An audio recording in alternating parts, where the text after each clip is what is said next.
Welcome back to our channel. Today, let's focus on creating multilingual free shipping messages to boost your global sales. As you know, free shipping is a powerful incentive, and our WooCommerce Free Shipping Bar plugin seamlessly promotes it across your entire website. Now, imagine expanding this globally. That's where a multilingual plugin comes into play. Combine it with ours, speak your customer's language, and break down barriers. It's straightforward, effective, and you can get started right away.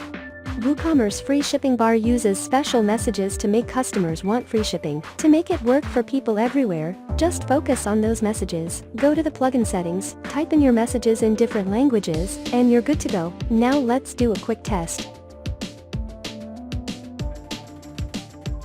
Here you can see the messages change when switching languages.